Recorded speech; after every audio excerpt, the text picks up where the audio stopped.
Glory to Jesus Christ, our alarming ability to ruin everything. Some things are intrinsically good, some are intrinsically bad, and some are in between. Things good in themselves are wisdom, justice, temperance, and courage. Things intrinsically evil are the lack of these virtues.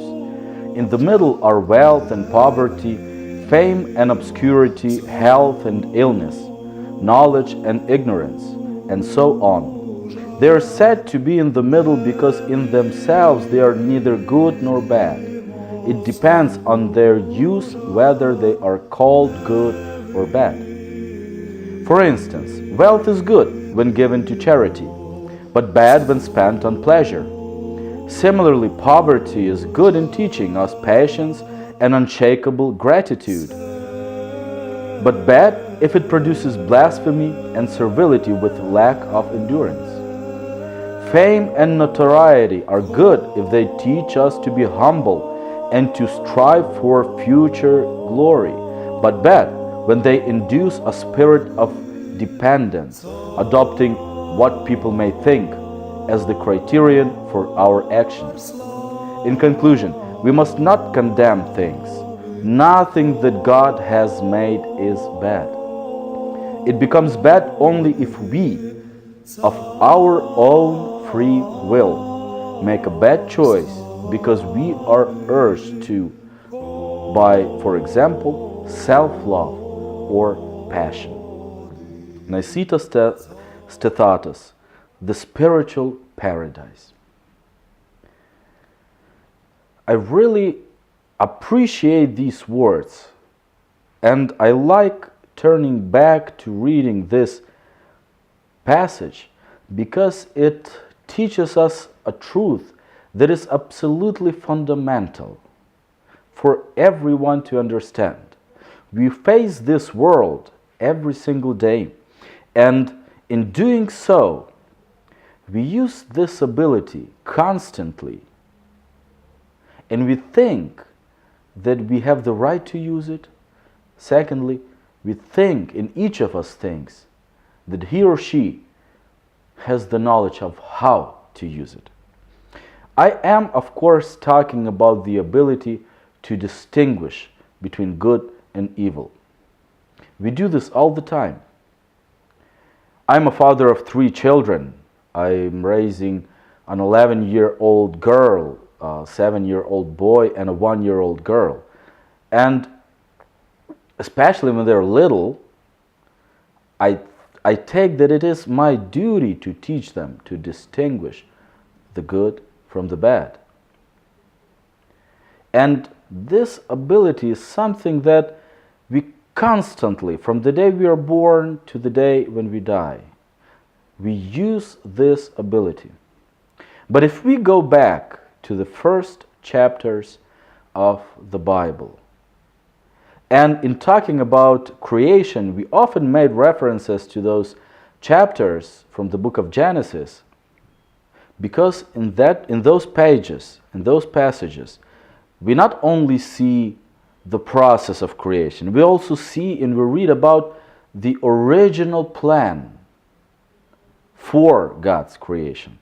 Well, if we go back to those passages, to those pages, and we read carefully, we will see that it appears that before the original sin, a human being did not have the ability to distinguish between good and evil. Precisely that lack of that ability, actually, was used by the serpent to lure a human being into a sin. A human being did not know what lie was, and they followed the invitation of serpent against the will of God because they were lied to. They still bear the responsibility for the action. But the tree that the man was forbidden from partaking of its fruit was the tree of knowledge of good and evil. before a human being took a bite from that apple, before the capacity of distinguishing between good and evil entered human being, they did not have the ability itself to distinguish, to look at something and say, this is bad. This came with original sin.